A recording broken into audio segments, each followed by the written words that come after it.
That day, the location of Ivan the Terrible's lost library was revealed, and then buried again, never to be recovered. It happened in front of the only man who ever mapped those tunnels. He wasn't meant to be there. Deep beneath the Kremlin, his job was simple: map the walls, mark the hazards, nothing more.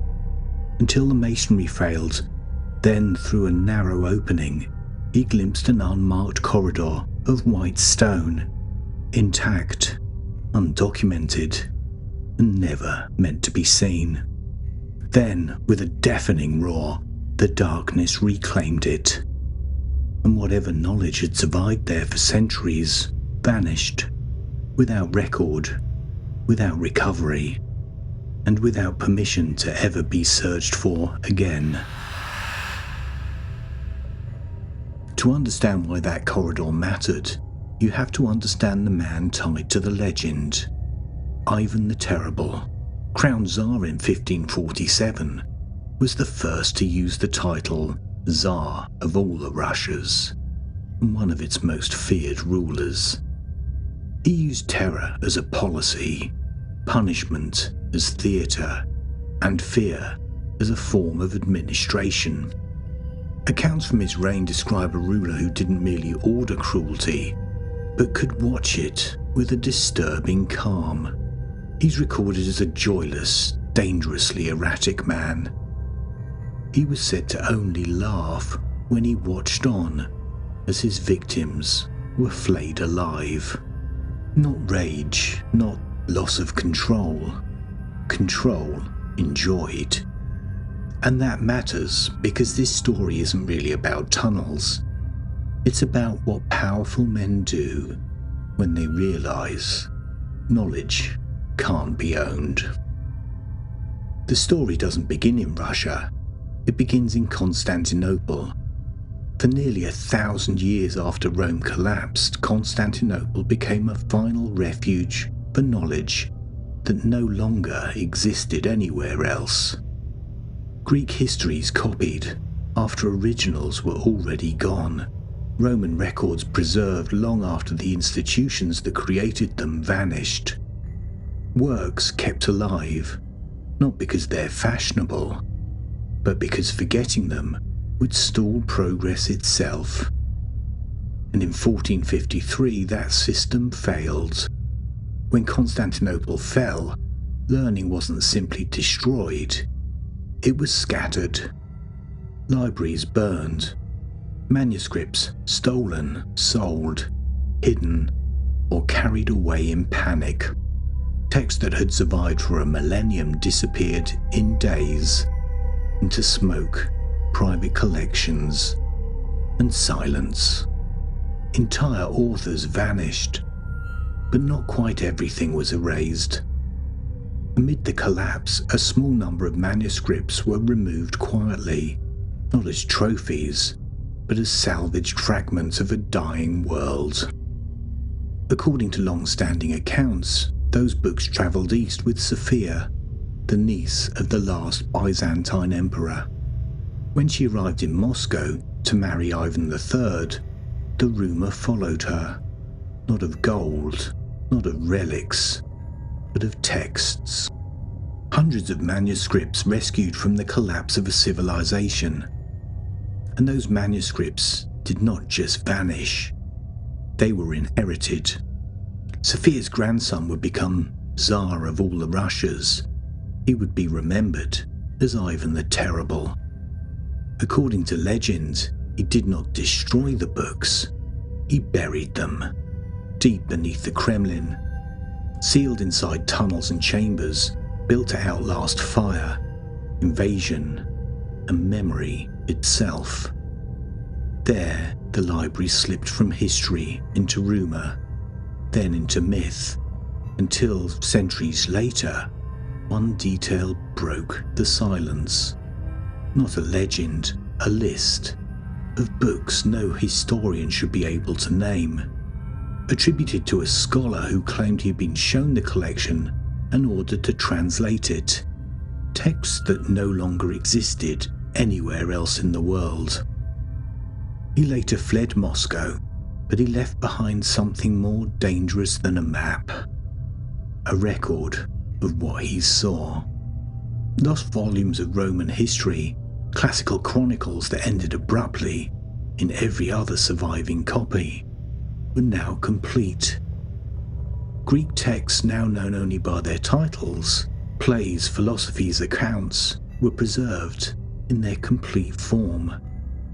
The list doesn't reveal a location, it doesn't explain how the library was hidden. It does something worse. It implies that the library wasn't folklore, it was witnessed. If even part of the list is real, the consequence isn't just academic, it's destabilizing, because it means the ancient world didn't vanish. It was set aside, and whatever survived the fall of Constantinople was not lost, only withheld. Ivan wasn't just a tyrant, he was learned, literate, theologically obsessed, a man who understood that information changes people. And if you're a ruler like Ivan, knowledge is dangerous in one specific way. It creates freedom of thought. Thought creates doubt. Doubt creates resistance. So the legend says he hid the books beneath the Kremlin, inside a man-made maze of tunnels and sealed chambers, not to protect the books from fire, but to contain the knowledge that had already outlived one empire and could undermine another. The location was known only to a trusted few, and those few never lived long enough to repeat it. And after Ivan died, the library vanished with him. No inventory, no official record, just rumours beneath stone. By the early 20th century, most academics dismissed it as myth.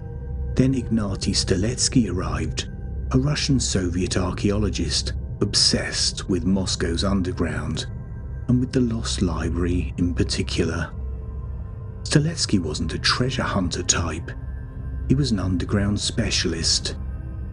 The sort of man who believed stone could be read like a document.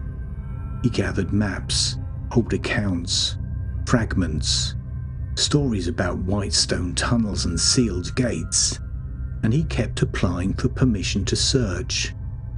That's the first pressure point in his story, because in Russia, under the Tsars, and even more under the Soviets, digging beneath the state isn't a pursuit, it's a question. What are you trying to uncover?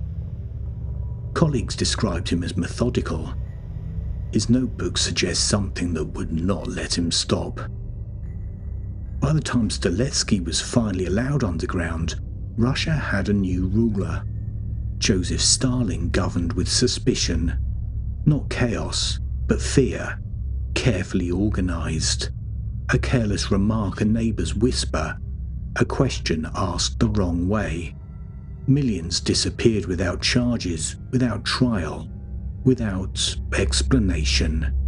And at the center of that system sat the Kremlin, the headquarters of Soviet power, the physical heart of the state.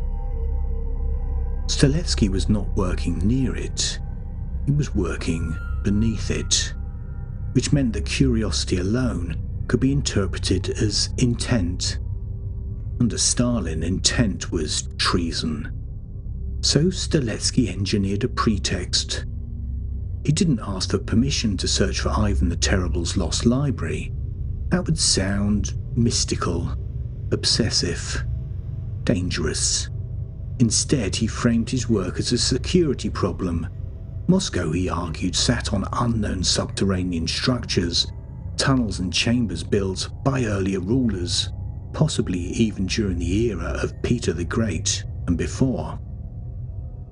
Under Stalin, that wasn't history, it was a threat. And uncharted passages beneath the Kremlin implied vulnerability. Any vulnerability implied negligence, and negligence implied disloyalty. That was enough. Steletski was authorized to go underground, not to discover anything, but to map, document, and secure. The official task was obedience: measure walls, mark hazards, identify weaknesses, a loyal brief. Officially, he was securing the state. Unofficially, he was still listening for something older. Because running alongside it silently was the question he could never write down. Not where are the tunnels, but what was buried so deeply that power itself no longer remembered it was there. Every note he took looked procedural, every sketch had to justify itself, every step had to appear sanctioned, because beneath Stalin's headquarters, even the act of looking carried a risk. And the closer Steletski came to the Arsenal Tower, to the white stone that did not belong, the more fragile the disguise became. Not because he might find the library, but because someone might realize he was searching for something the state never ordered him to see. Different ruler, different century, the same instinct. The public version of Steletski's story is often told like an adventure, but the moment that mattered was smaller than that. Underground, poorly lit, a task that was never meant to reveal anything. When the masonry failed, he didn't step back. He leaned in. White stone, too clean, too deliberate. Not part of Stalin's Kremlin, not part of any plan he recognized. A corridor, that corridor. For a few seconds it was visible, long enough to know where it led, only yards away. Then the stone weakened again. A deafening roar, water burst in from the Moskva River above. The corridor vanished again in seconds. His work was immediately cancelled, the incident recorded as a structural failure. No mention of white stone, no mention of what lay beyond it. But for him, that was the moment the search stopped being theoretical.